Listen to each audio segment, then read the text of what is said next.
তাহলে এর ট্যাকটিক্স কি জানো? এই 15টা কোয়েশ্চেন তুমি যদি নাও পারো, কোনোটা ছাড়তে কোনোটাই নেই।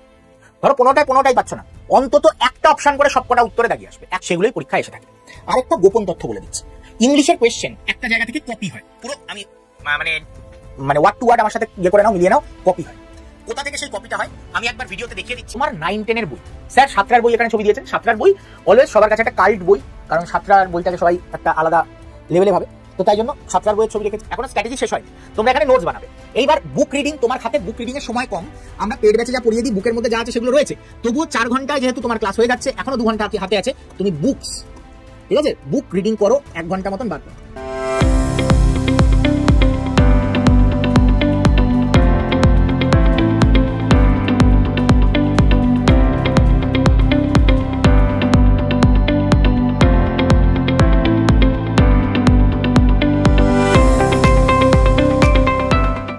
Students, welcome to our new channel Smart School Bengali Adda 24/7। এই চ্যানেলে আজকে একটা স্পেশাল টপিক নিয়ে এসেছি, যেটা সবার মনে একটা প্রশ্ন। বছরের অর্ধেক সময় অতিবাহিত হয়ে গেছে, বা তোমরা নিজের দায়িত্ব নিয়ে অতিবাহিত করে ফেলেছো, কিন্তু এএনএম জিএনএম এর যে এই বছরের পরীক্ষা, তার জন্য প্রস্তুতি শুরু করোনি।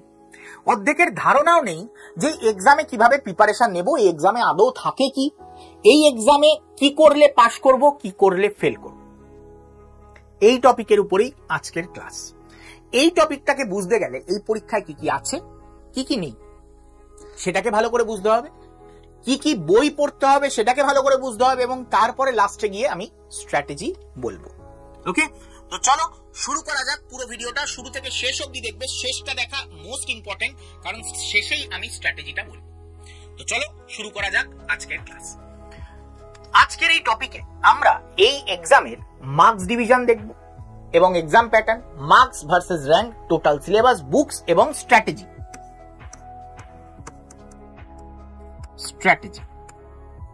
এটা আমরা দেখব। ওকে, তো এই টোটাল যে ভিডিওটা, এই টোটাল ভিডিওটা খুব অল্প সময়ের হবে, 15 থেকে 20 মিনিটের, শুরু থেকে শেষ অবধি তোমরা দেখবে। দরকার পড়লে একটু ফাস্ট ফরওয়ার্ড মোড করেও তোমরা চাইলে দেখতে পারো। তো দেখো, আমার নাম শুভাশিস স্যার, প্রায় 7 বছর ধরে তোমাদের আমি পড়িয়ে আসছি, এবং এই এক্সামগুলোর জন্য আমি কিন্তু তোমাদের প্রিপারেশন দিয়ে থাকি। এইবার যারা যারা হোয়াটসঅ্যাপ গ্রুপে জয়েন করতে চাও, সেটা হতে পারে স্যার ব্যাচে ভর্তি হতে চাই, ম্যাক্সিমাম ছেলে মেয়েরা বলে যে স্যার ব্যাচে ভর্তি হতে চাই, তো ব্যাচে কিভাবে ভর্তি হবো, তার জন্য তোমাদের এই হোয়াটসঅ্যাপ গ্রুপ, এই যে দেখতে পাচ্ছ, এই নাম্বারে হাই লিখে পাঠাতে হবে। এই নাম্বারে যখনই হাই লিখে পাঠাবে, তোমাদের কাছে লিঙ্ক পৌঁছে যাবে, ব্যাচে জয়েন করবা। যেই মুহূর্তে জয়েনের লিঙ্ক পৌঁছে যাবে, সেখান থেকে তোমরা জয়েন হয়ে যেতে পারবে আমাদের হোয়াটসঅ্যাপ গ্রুপে। ওকে, তো এই লিঙ্কের মধ্যে তোমরা যে এএনএম জিএনএম এ ভর্তি হতে চাও, তো এএনএম জিএনএম এর গ্রুপের লিঙ্কে ক্লিক করে জয়েন হয়ে যাবে। এবার চলে আসছি আমাদের মার্কস ডিভিশন। এই যে মার্কস ডিভিশন এই এক্সামের কি হয়ে থাকে, ভালো করে যদি দেখো, মার্কস ডিভিশনটা দুটো পার্টে হয়, একটা হচ্ছে ক্যাটাগরি 1, একটা হচ্ছে ক্যাটাগরি 2। এই ক্যাটাগরি 1 এর ক্ষেত্রে আমরা দেখতে পাই প্রত্যেক কোয়েশ্চেনের নম্বর থাকে 1 নাম্বার করে, এবং ক্যাটাগরি 2 এর ক্ষেত্রে নাম্বার থাকে 2 নম্বর করে। তফাৎ কি দুটোর মধ্যে? দুটোই এমসিকিউ, কিন্তু 1 নাম্বার করে যেগুলো থাকে, মানে ক্যাটাগরি 1 এর ক্ষেত্রে, সেগুলোর 4টে অপশনের মধ্যে যে কোনো একটা অপশনই সঠিক হবে উত্তর। কিন্তু ক্যাটাগরি 2 এর ক্ষেত্রে একের অধিক অপশন সঠিক হতে পারে ক্যাটাগরি 2 এর অনুযায়ী। তো আমরা দেখতে পাই ক্যাটাগরি 1 এ মোট কোয়েশ্চেন আসে হচ্ছে তোমার এই যে 30টা বায়োলজি থেকে, তাহলে 30 মার্কস, ভৌত বিজ্ঞান থেকে 15, ইংরাজি থেকে 15, তাহলে হয়ে গেল 60, গণিত থেকে 10, 70, সাধারণ জ্ঞান থেকে 10, 80, লজিক্যাল রিজনিং থেকে 5, 85। মোট 85 মার্কসের কোয়েশ্চেন আসে আমাদের কোথা থেকে? তোমার ক্যাটাগরি 1 এর থেকে। এবং ক্যাটাগরি 2 এর থেকে তোমার প্রশ্ন আসে কটা? 15টা কোয়েশ্চেন আসে মোট, যার মধ্যে 10টা বায়োলজি মানে 20 মার্কস, এবং 5টা তোমার ভৌত বিজ্ঞান, যেটা হচ্ছে 10 মার্কস। তাহলে মোট বায়োলজি থেকে প্রশ্ন আসে 50 মার্কসের, এবং ভৌত বিজ্ঞান থেকে কোয়েশ্চেন আসে 25 মার্কসের। সব থেকে বেশি ওয়েটেজ তাহলে বায়োলজি ক্যারি করছে, আর বাদ বাকিগুলো 50, 25, 15, 10, 10, 10, 5। ঠিক আছে, এই প্যাটার্নে মোট 115 নম্বরের পরীক্ষা হয়। এবার এই যে ক্যাটাগরি 2, এটাই একের অধিক অপশন সঠিক হতে পারে, আবার একটা অপশনে সঠিক হতে পারে। এমন নয় যে একটা অপশন সঠিক হবে, এরকম নয়। তো একটা অপশনে সঠিক হতে পারে, দুটো হতে পারে, তিনটে হতে পারে, চারটে হতে পারে, যা ইচ্ছা হতে পারে। যদি একটা অপশনই সঠিক হয় আর তুমি যদি সেটাতেই দাগ দাও তাহলে কত পেয়ে গেলে? পুরো 2 পেয়ে গেলে। হয়তো দুটো অপশন সঠিক, তার মধ্যে যে কোনো একটাতে তুমি সঠিক দাগিয়েছো, তাহলে কত পাবে?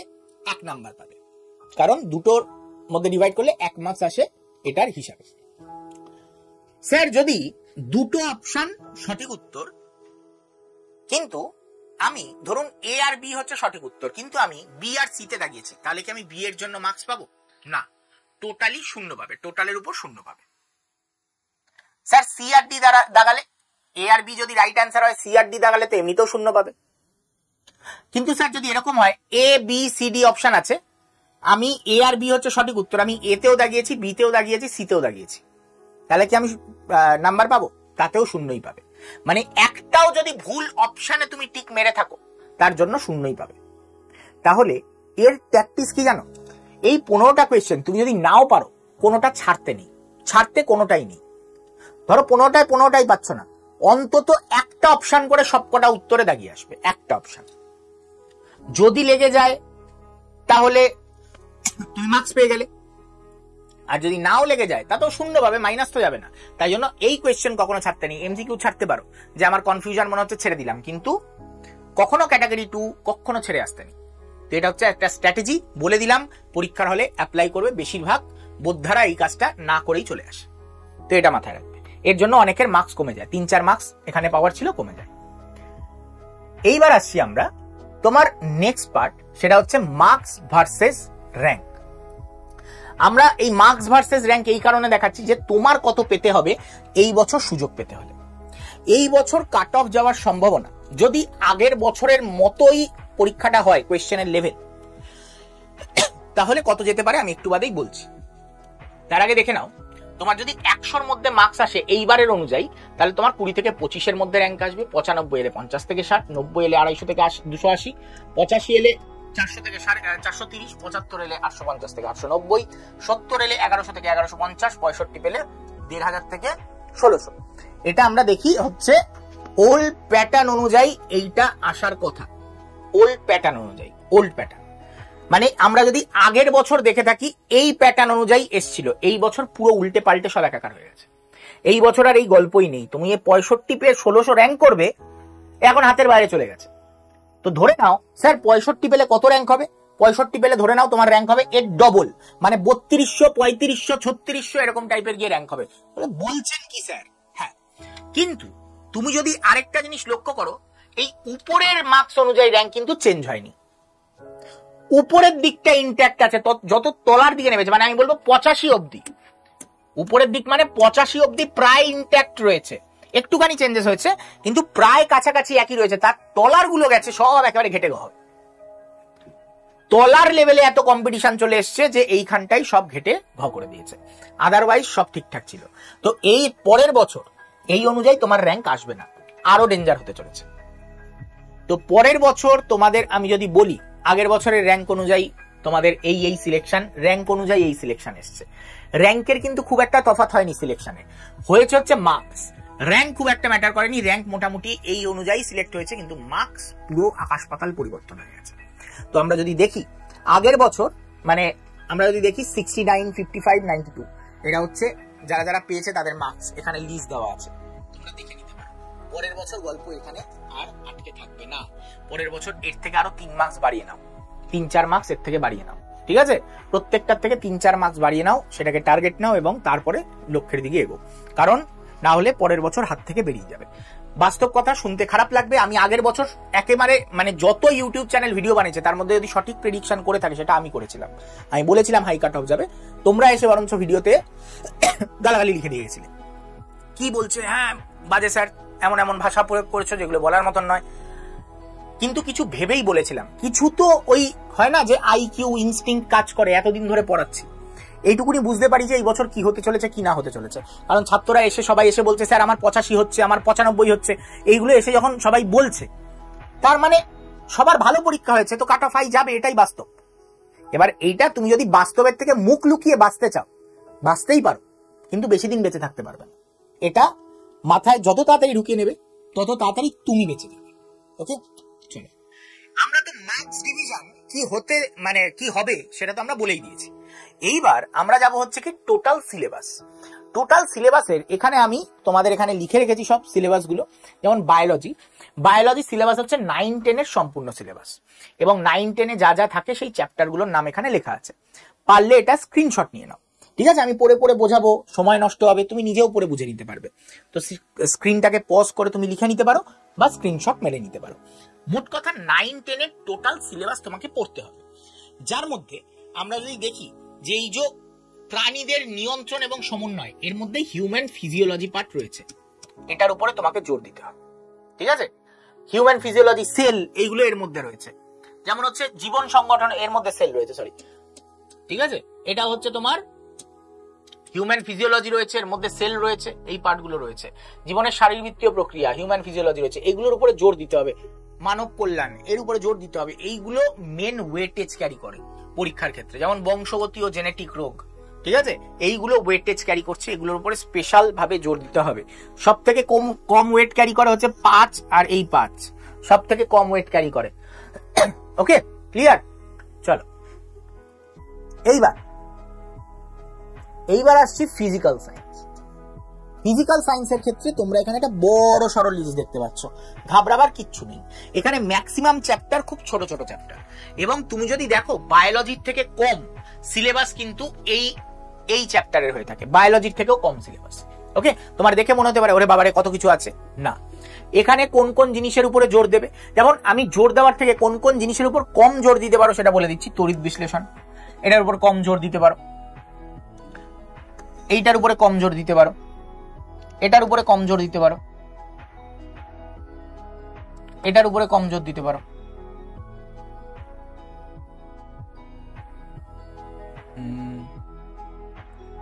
এটার উপরেও জোর কম দিতে পারো, এখান থেকেও খুব একটা বেশি কোয়েশ্চেন দেয় না। এই দিক থেকে জোর কম দিতে পারো এই চ্যাপ্টারে,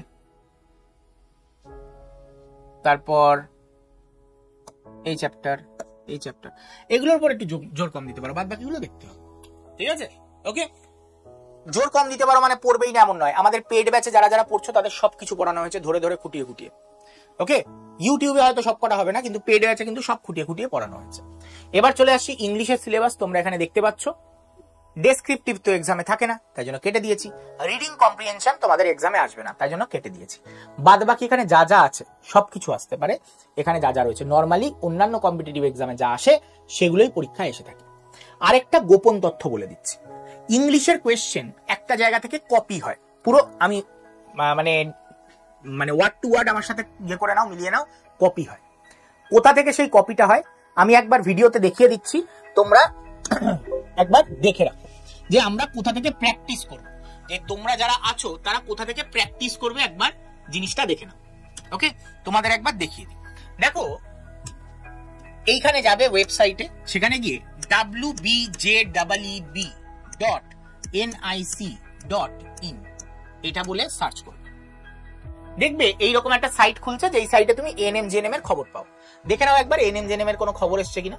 এক্সামিনেশন এখানে চুজ করবে, এএনএম-জিএনএম এ যাবে, তুমি এখানে এএনএম-জিএনএম এর কোনো খবর আছে কিনা রেগুলার তুমি এটাই দেখতে পাবে। তো লাস্ট কোনো আর নোটিফিকেশন আসেনি, তাই জন্য আমাদের মাথা ব্যথাও নেই।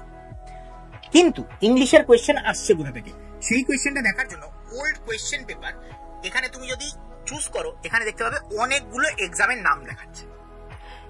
এএনএম-জিএনএম এর প্রিভিয়াস ইয়ার তো অবশ্যই দেখবে। প্রিভিয়াস ইয়ার গুলো কোথায় পাবে, ধরো এএনএম-জিএনএম এর প্রিভিয়াস ইয়ার দেখতে চাও, দেখো এখানে সব এএনএম-জিএনএম এর প্রিভিয়াস ইয়ার গুলো দেওয়া আছে, ওখান থেকে ডাউনলোড করবে আর দেখে নেবে। এএনএম-জিএনএম এর প্রিভিয়াস ইয়ার তো দেখতেই হবে ইংলিশের ক্ষেত্রে, কিন্তু তার থেকেও ইম্পর্টেন্ট কি জানো, আদার্স যে পরীক্ষাগুলো রয়েছে তার মধ্যে যে ইংলিশগুলো আছে, বিশেষ করে এই জেন পাস, তারপরে হচ্ছে তোমার এই জেম এসে মানে সায়েন্সের জন্য যে এন্ট্রান্সটা হয়, জিএমএসসিএন, ঠিক আছে, জেবিএন, ঠিক আছে, জিমাস, এগুলোর জন্য জিমাসে যদিও বা থাকে না ইংলিশ, হ্যাঁ। তারপর হচ্ছে পিউবিডিটি, পিউএমডিটি, এইগুলোর যে ইংলিশ কোয়েশ্চেন গুলো আছে এগুলো দেখতে হবে। যেমন ডাব্লিউবিজেই তে থাকে না ইংলিশ, হ্যাঁ, আর তোমার অন্যগুলোতে থাকে। তো যেইগুলোতে ইংলিশ থাকে জিলেটে আবার থাকে না, তো যেগুলোতে থাকে সেইগুলো তোমাকে দেখতে হবে। সেটাই আমি বললাম যে এই জায়গাগুলোকে তোমাকে ভালো করে বুঝতে হবে, ঠিক আছে? সরি, ওকে, ক্লিয়ার? আশা রাখবো বুঝতে পেরেছো। এবার আমরা যেখানে ছিলাম সেখানে এবার ফিরে আসি। তো ইংলিশ কোথা থেকে পড়বে আমি কিন্তু দেখিয়ে দিলাম, কোথা থেকে কোয়েশ্চেন প্র্যাকটিস করবে। এখান থেকে যত প্রিভিয়াস ইয়ার আছে সব ডাউনলোড করবে, পড়া হয়ে গেলে তারপরে এখান থেকে প্র্যাকটিস করবে। ওকে, চলো এইবার আসছি আমরা নেক্সট পয়েন্ট, সেটা হচ্ছে অঙ্ক। অঙ্কের ক্ষেত্রে আমরা দেখতে পাই এই চ্যাপ্টার গুলো সিলেবাসে দেওয়া থাকে আর আদার্স কিচ্ছু দেওয়া থাকে না। কিন্তু কঠিন বাস্তব হচ্ছে এটা যে এইগুলোর মধ্যে থেকে যে কোয়েশ্চেন আসে তার থেকে বেশি কোয়েশ্চেন আসে এই পার্টটা থেকে, যেটা সিলেবাসে লেখাই নেই। অর্ধেকই জানো না, তো অর্ধেকে সেই জন্য ছেড়ে দিয়ে যাও। পরিমিতি, আর কিছু কোয়েশ্চেন আসে ত্রিকোণমিতি, লেখাই নেই কিন্তু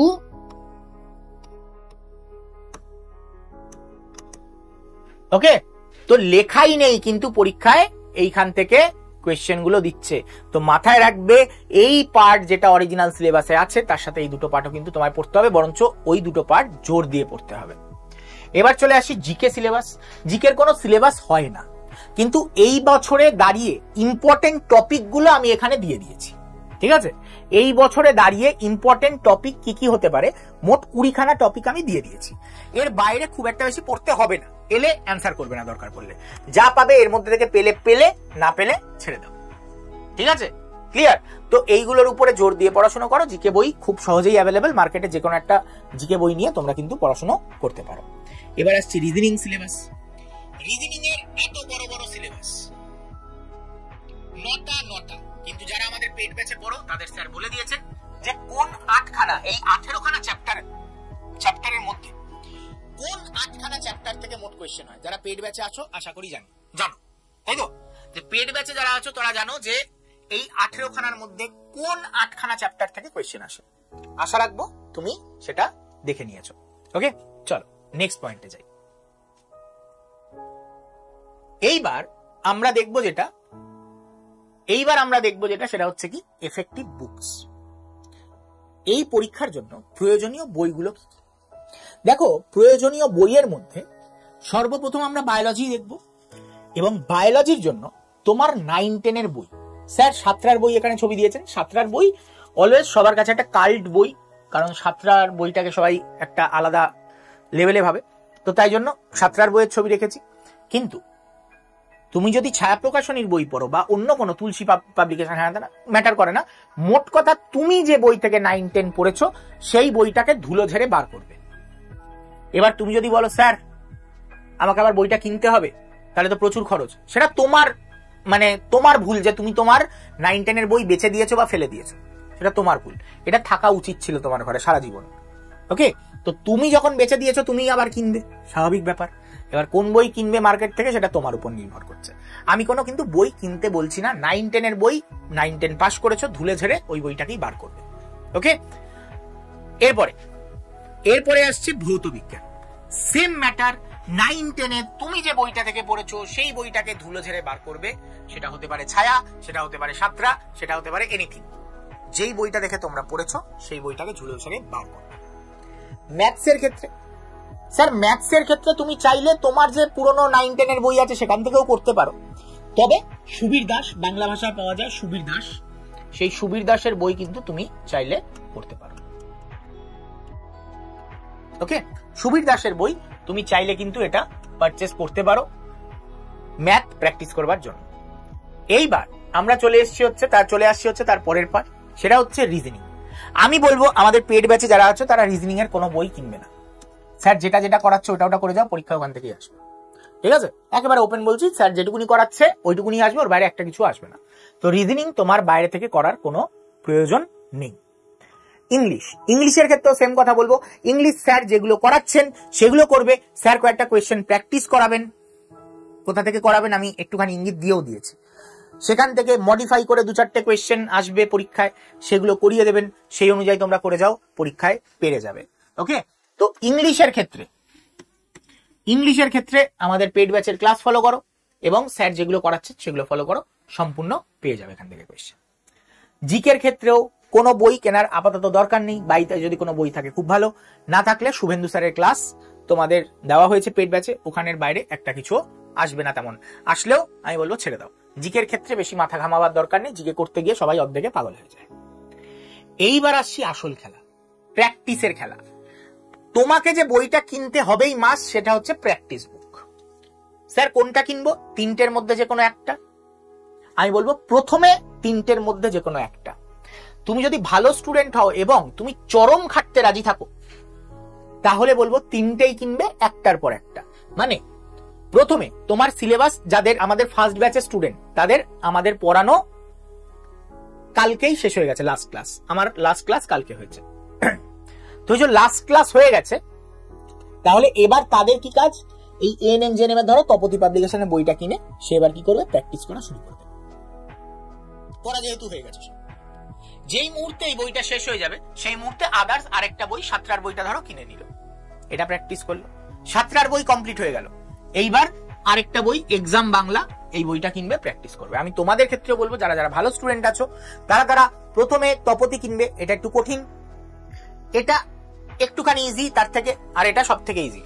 তো আমি বলবো কঠিন থেকে ইজিতে যাও, এটা এক্সামের লেভেলের প্রায়, তো এটাতে যাও। বা আড্ডার একটা বই আসছে পুরো রিসার্চ করা, কোয়েশ্চেন, চ্যাপ্টার ওয়াইজ কোয়েশ্চেন, এগুলো তো মানে এক ধরনের আছে এর মধ্যে, কিন্তু আমরা চ্যাপ্টার ওয়াইজ কোয়েশ্চেন এবং তার অ্যান্সার ডেসক্রিপশন সহ পুরো একটা বই বার করছি। সেই বইটায় তোমরা কিন্তু আরো ভালো করে পেয়ে যাবে সবকিছু, সেই বইটাও আসবে, সেই বইটা থেকেও তোমরা প্র্যাকটিস করতে পারবে। ওকে, এটা গেল হচ্ছে প্র্যাকটিস বুক, যেটা তোমাকে কিনতেই হবে। এইবার আসছি স্ট্র্যাটেজি। এত কিছু তো দেখলাম, এবার স্ট্র্যাটেজি কি হবে, কার জন্য কি স্ট্র্যাটেজি হবে?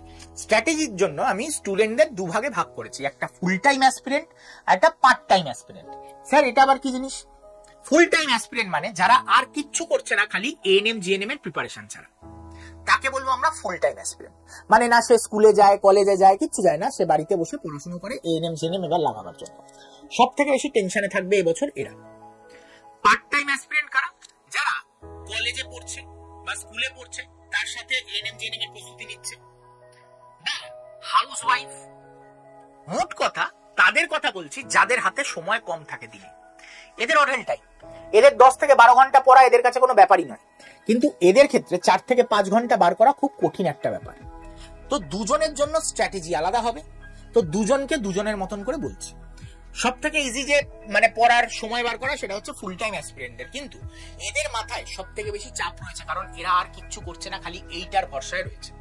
তো তাই জন্য এদের যে প্রিপারেশন ফেজ হবে, এদের 10 থেকে 12 ঘন্টা এদের প্রিপারেশন টাইম।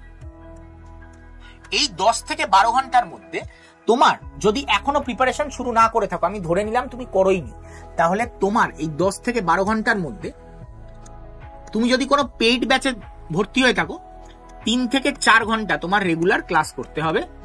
ওকে, 3 থেকে 4 ঘন্টা যদি তুমি কোনো পেইড ব্যাচে থাকো। আর তুমি যদি ইউটিউব থেকে ক্লাস করছো, তাহলে এটাকেই তোমাকে দিতে হবে 8 থেকে 9 ঘন্টা। স্যার কি বলছেন, কেন? কারণ পেইড ব্যাচের 3 থেকে 4 ঘন্টা আর ইউটিউবের 8 থেকে 9 ঘন্টা এক। কেন বলছেন স্যার এগুলো? কারণ ইউটিউবে যে ভিডিওগুলো হয় তার মধ্যে কিছু প্রমোশন থাকে। ইউটিউবে স্যারেরা ধীরে ধীরে পড়ান, এই কারণেই পড়ান কারণ স্টুডেন্টদের এন্টারটেইন করবার জন্য, কারণ না হলে স্টুডেন্ট পালিয়ে যাবে, স্টুডেন্টদের গ্র্যাব করবার জন্য। কিন্তু এখানে অনেকটা ফাস্ট পড়া হয় এবং এক্সাম ওরিয়েন্টেড পড়া হয়, তাই জন্য 3 থেকে 4 ঘন্টায় যেটা পড়া হবে, তোমার ইউটিউবে পড়তে হলে 8 থেকে 9 ঘন্টা, সেম পরিমাণ তোমার 8 থেকে 9 ঘন্টা ইউটিউবের ক্লাসে তোমায় দিতে হবে। যে কোনো জায়গার ক্লাস তুমি ঘেটে দেখে নাও, যে কোনো জায়গায়, কারণ যেখানে কোয়েশ্চেন আনসার করাচ্ছে সেখানে কোয়েশ্চেন আনসার দেওয়ার পর টিচার 2 মিনিট দাঁড়াচ্ছে, বলো কি হবে অ্যান্সার, দেখি, হ্যাঁ অমুকে অমুক অ্যান্সার দিয়েছে, তমুকে তমুক অ্যান্সার দিয়েছে, এগুলো পড়ে শোনাবে, তারপরে গিয়ে অ্যান্সার বলবে। পেড ব্যাচে তো এরকম হবে না, পেড ব্যাচে কন্টিনিউয়াস পড়াতে থাকা হবে।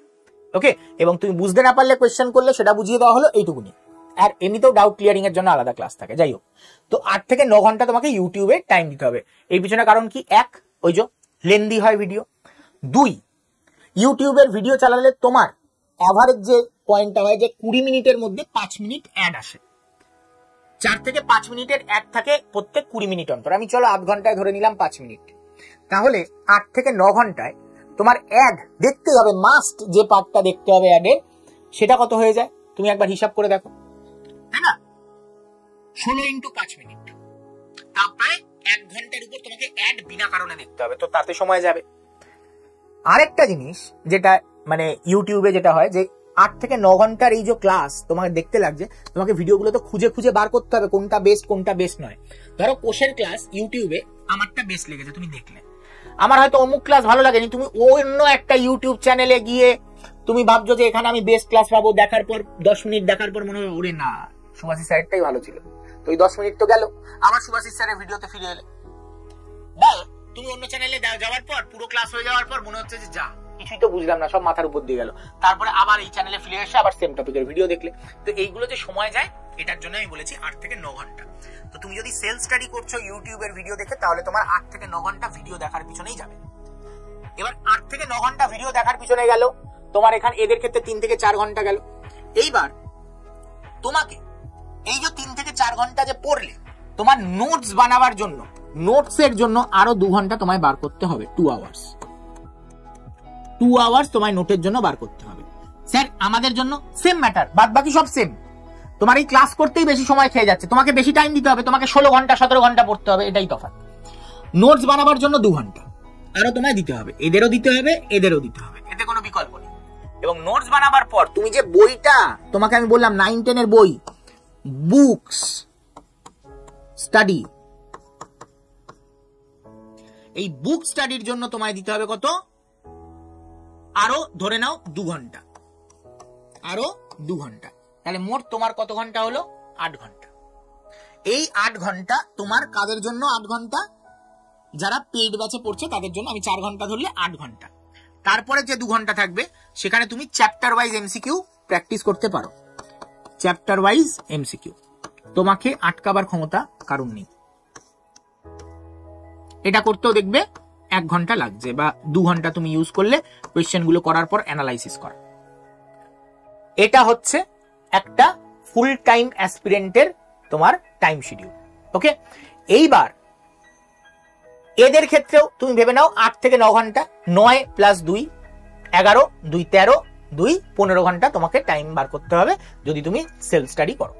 ওকে, এবার আসছি পার্ট টাইম অ্যাসপিরেন্ট। এদের হাতে টাইমই আছে 4 থেকে 6 ঘন্টা, 4 থেকে 6 ঘন্টা মাত্র। এটাকে যদি সাকসেসফুলি ইউটিলাইজ করতে হয় তোমাকে পেড ব্যাচ নিতেই হবে, কোনো উপায় নেই, কারণ তোমাকে টাইম বাঁচাতে হবে। Paid batch. আর যদি সেলফ স্টাডি করছো, বেস্ট অফ লাক। ঠিক আছে, সেলফ স্টাডি করলে বেস্ট অফ লাক, তোমাকে খুঁজে বার করতে করতেই তোমার সব বেরিয়ে যাবে। ওকে, হাত থেকে সব বেরিয়ে যাবে। তো 3 to 4 আওয়ার্স। স্যার এবার 3 to 4 আওয়ার্স এর মধ্যে তোমার যেহেতু হাতে সময় কম, এর মধ্যেই এই ক্লাস চলাকালীনই তোমাকে নোটস বানাতে থাকতে হবে। নোটস বানাতে থাকতে হবে তোমাকে এই ক্লাস চলাকালীনই। আমার মনে হয় যারা পার্ট টাইম অ্যাসপিরেন্ট তাদের লাইভ ভিডিও, এদেরকে আমি বলবো লাইভ দেখো, কারণ এদের হাতে সময় আছে। কিন্তু যারা পার্ট টাইম অ্যাসপিরেন্ট, তুমি যদি লাইভ ভিডিও কিনেও থাকো, তুমি রেকর্ডেড দেখো, তাহলে কি হবে? তোমার নোটস বানানো একই সাথে হয়ে যাবে। ওকে, রেকর্ডেড ভিডিও দেখো, নোটস বানাও একই সাথে, ক্লাস চলাকালীনই নোটস বানাতে থাকো। হয়ে গেল। নোটস বানাতে কেন বলছি একটু বাদে তোমরা বুঝতে পারবে যে নোটস বানাবার কথা স্যার কেন বলছে। এখনো স্ট্র্যাটেজি শেষ হয়নি, তোমরা এখানে নোটস বানাবে। এইবার বুক রিডিং, তোমার হাতে বুক রিডিং এর সময় কম, আমরা পেড ব্যাচে যা পড়িয়ে দিই বুকের মধ্যে যা আছে সেগুলো রয়েছে, তবুও 4 ঘন্টায় যেহেতু তোমার ক্লাস হয়ে যাচ্ছে, এখনো 2 ঘন্টা হাতে আছে, তুমি বুকস, ঠিক আছে, বুক রিডিং করো, 1 ঘন্টা মতন বার করো। ঠিক আছে, 1 ঘন্টা মতন বার করো। আর চ্যাপ্টার ওয়াইজ এমসিকিউ তুমি যদি বার করতে পারো টাইম ভালো, না বার করতে পারলে কোনো ব্যাপার না। কেন বলছি কোনো ব্যাপার না? চ্যাপ্টার ওয়াইজ এমসিকিউ তুমি শেষের দিকে গিয়েও করতে পারবে। ঠিক আছে, কিন্তু এদের হাতে সময় আছে, যাদের হাতে সময় আছে তারা সময় নষ্ট করবে না, তারা এখনই করে নাও চ্যাপ্টার ওয়াইজ এমসিকিউ। যাদের হাতে সময় নেই তারা এটাকে আমি বলবো অপশনাল, আপাতত অপশনাল রাখো। ঠিক আছে, পরে যদি হাতে টাইম থাকে করবে, যদি না থাকে লাস্টে গিয়ে আমি বলে দিচ্ছি কি করতে হবে। তো এই গেল হচ্ছে তোমার লাইফের ডেলি রুটিন হওয়া দরকার।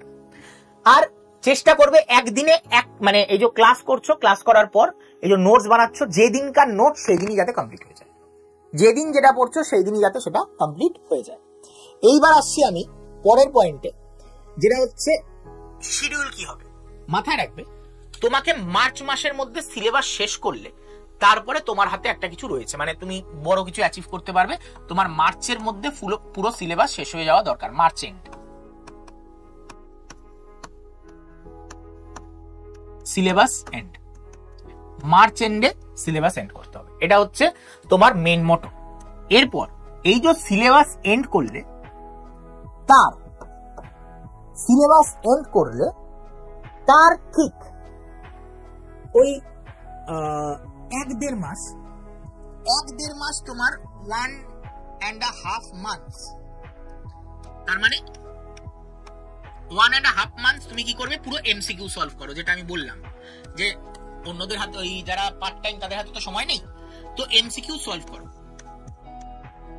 1.5 মাস মতন এমসিকিউ সলভ করো। যে 3টে বই বললাম, 3টে বই খেয়ে ফেলো।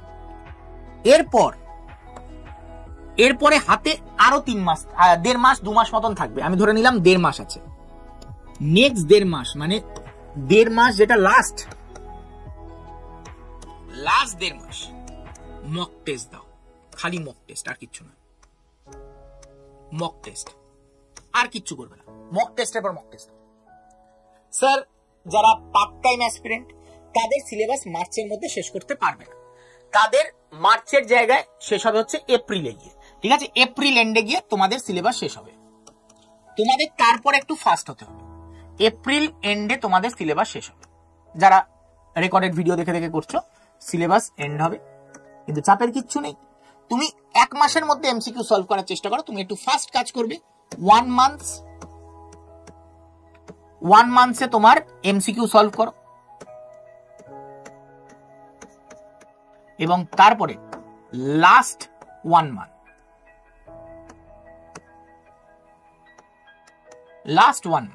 এই লাস্ট 1 মান্থ কি করবে, মক টেস্টের পর মক টেস্ট দাও। এভরিডে পারলে 2টো করে দাও। আর মাথায় রাখবে, এই মক টেস্ট দেওয়া মানে খালি মক টেস্ট দেওয়া নয়, অ্যানালাইসিস করা। মানে একটা যে মক টেস্ট দিলে, মক টেস্ট দিতে কতক্ষণ লাগবে, মানে 1.5 ঘন্টা হয়ে গেল কাজ। কিন্তু তারপরে ওটাকে অ্যানালাইসিস করতে হবে যে কোন পার্টটা থেকে পারলাম, কোন পার্টটা থেকে পারলাম না, কোন পার্টের আমি অ্যান্সার করতে পেরেছি, কোন পার্টে আমি অ্যান্সার করতে পারিনি। এই অ্যানালাইসিসটা করতে হবে, ঠিক আছে? যেমন এই মক টেস্টের অ্যানালাইসিস মাস্ট। অ্যানালাইসিস ছাড়া তুমি কখনো গ্রো করতে পারবে না। কিভাবে মক টেস্ট অ্যানালাইসিস করতে হয় সেটার উপরে আমি সময় মতন ভিডিও বানিয়ে দেবো। তো এই হলো তোমার স্ট্র্যাটেজি, এইভাবে তোমাদের এগোতে হবে, না হলে এই বছর হাত থেকে কিন্তু বেরিয়ে যাবে। আর বেশি সময় নেই। যারা যারা পেড ব্যাচে ভর্তি হওনি, পেড ব্যাচে ভর্তি হয়েও যাও, কারণ আমি আর নেক্সট পেড ব্যাচ লঞ্চ করছি না, ইচ্ছা করেই করছি না ডিটেল পেড ব্যাচ। কারণ আমি যদি শুরু করি শেষ করতে পারবো না। আমি মিথ্যা আশ্বাস দিয়ে তোমাদের ভর্তি নেবো, তারপরে বললাম যে না শেষ করতে পারিনি, আমি ওভাবে ভর্তি করাবো না। আগের ব্যাচে ভর্তি হয়ে যাও। ফিজিক্যাল সায়েন্স শেষ হয়ে গেছে, কিন্তু বায়োলজি সবে 2 দিন হলো শুরু হয়েছে। আজকে তৃতীয় ক্লাস হলো, 3 দিন হলো শুরু হয়েছে বায়োলজি এবং ম্যাথ। তার মানে একেবারে নতুনই আছে। তোমরা চাইলে ভর্তি হয়ে যাও ওই ব্যাচে, না হলে তোমার এই বছর হাত থেকে বেরিয়ে যাবে। আর ম্যাক্সিমাম সবাই রেকর্ডেড ভিডিওই যেহেতু দেখো, তাহলে রেকর্ডেড ব্যাচে ভর্তি হতে কি অসুবিধা? বুদ্ধিমানের কাজ রেকর্ডেড ব্যাচে ভর্তি হয়ে যাওয়া। এবং এই এএনএম জিএনএম ব্যাচ কালকের জন্য দাম কমে যাচ্ছে, 999 টাকা হয়ে যাচ্ছে খালি কালকের জন্য। 23শে জানুয়ারি উপলক্ষে, নেতাজির জন্মবার্ষিকী উপলক্ষে এর দাম কমে যাচ্ছে। তো বেশি দেরি না করে তাড়াতাড়ি জলদি ব্যাচে জয়েন করে যাও। তারপর কিভাবে জয়েন করবে সেটা আমি বলে দিচ্ছি। আমি বলবো তোমরা আজকে ভর্তি হও না, কালকে হও, 23শে জানুয়ারি হও। কারণ 23শে জানুয়ারি তোমরা কিন্তু ডিসকাউন্ট পাবে। কিভাবে দেখো, সবার ফার্স্টে অ্যাপটাকে ইনস্টল করে নেবে। সেটা তোমরা এই ডেসক্রিপশন বক্সে অ্যাপের লিংক দেওয়া, সেখান থেকেও করতে পারো, বা প্লে স্টোরে গিয়ে ডাইরেক্ট আড্ডা 24/7 অ্যাপ সার্চ করেও তুমি হতে পারো, কোনো অসুবিধা নেই। সেটাকে সার্চ করে তুমি ডাউনলোড করে নিলে, ইনস্টল করলে, তারপরে তুমি ওপেন করলে। অ্যাপটাকে ওপেন করার পর তারপরে এই স্টেট এক্সাম বলে যে ক্যাটাগরি আছে, এই স্টেট এক্সাম ক্যাটাগরিতে চুজ করবে। তারপরে তোমরা দেখতে পাবে ওয়েস্ট বেঙ্গল, এই ওয়েস্ট বেঙ্গল ক্যাটাগরি তারপরে চুজ করবে, এবং তারপরে দেখতে পাবে হ্যালো, ইংলিশে হ্যালো। ওকে, তো এই যে তোমরা স্টেট এক্সাম, তারপরে ওয়েস্ট বেঙ্গল, তারপরে ইংলিশে হ্যালো, এটা চুজ করলে, যেই মুহূর্তে ইংলিশে চুজ করলে তোমার অ্যাপটা ইংলিশ হয়ে গেল। স্যার বাংলা করলে, বাংলা করো না, অ্যাপটাকে বুঝতে অসুবিধা হবে, ক্লাস তুমি বাংলাতেই পাবে, চিন্তার কিছু নেই। তো ইংলিশ হ্যালো চুজ করবে। করার পর এইবার তোমার ফোন নাম্বার অথবা গুগল যা দিয়ে ইচ্ছা তুমি লগ ইন করবে। লগ ইন করার পর এখানে একটা সার্চ বার পাবে। এই যে সার্চ, লগ ইন করার পর তুমি মানে হোমে এলে বা স্টোরে এলে, এই স্টোর অপশনে এলে তুমি একটা সার্চ বার পাবে। এই স্টোর অপশন কোথায় আছে আমি একবার দেখিয়ে দিচ্ছি তোমাদের। দেখতে পাচ্ছ একেবারে কোনায় এরকম ভাবে একটা কার্টের ছবি দেওয়া, এই স্টোর অপশনে আসবে এবং ক্লিক করবে, ওখানে উপরে সার্চের বাটন পাবে। এই সার্চের বাটনে গিয়ে তারপরে তুমি লেখো এএনএম জিএনএম। যেহেতু তুমি এএনএম জিএনএম এর ব্যাচে ভর্তি হতে চাও, তাহলে এএনএম জিএনএম লিখে সার্চ করে দাও। যেই মুহূর্তে এন্টার মারবে, সঙ্গে সঙ্গে এএনএম জিএনএম এর ব্যাচ চলে আসবে। ঠিক আছে, তুমি যে ব্যাচে ভর্তি হতে চাও সেই ব্যাচের ছবি চলে আসবে। যদিও বা এখন ব্যাচের ছবিটা এরকম নেই, তো ধন্বন্তরী 2.2 ব্যাচের ছবি চলে আসবে।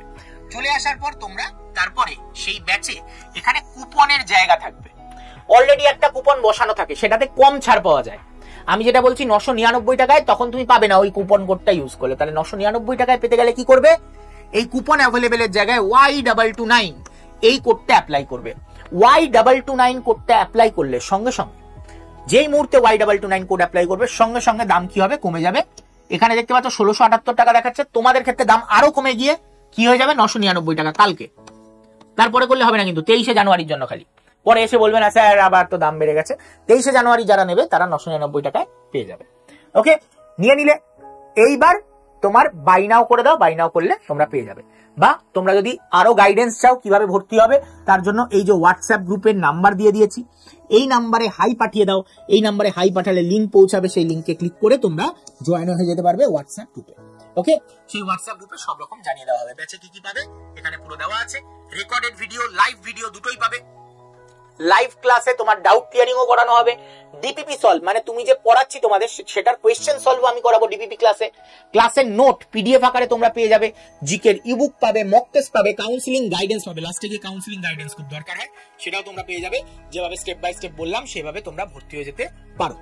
আর অনেকে কল করে ভর্তি হতে চাও, তো কল করে ভর্তি হতে হলে এই দুটো নম্বর রয়েছে, এই দুটো নম্বরের মধ্যে যে কোনো একটাতে কল করে তোমরা ভর্তি হয়ে যেতে পারো। ভিডিওটা যদি ভালো লেগে থাকে অবশ্যই একটা ভিডিওতে লাইক করে দেবে।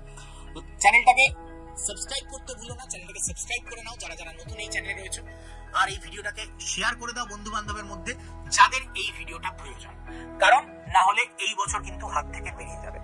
তাহলে দেখা হচ্ছে তোমাদের সাথে আবার অন্য কোনো ভিডিওতে। ততক্ষণের জন্য টাটা, গুড বাই, বিদায়, জয় হিন্দ।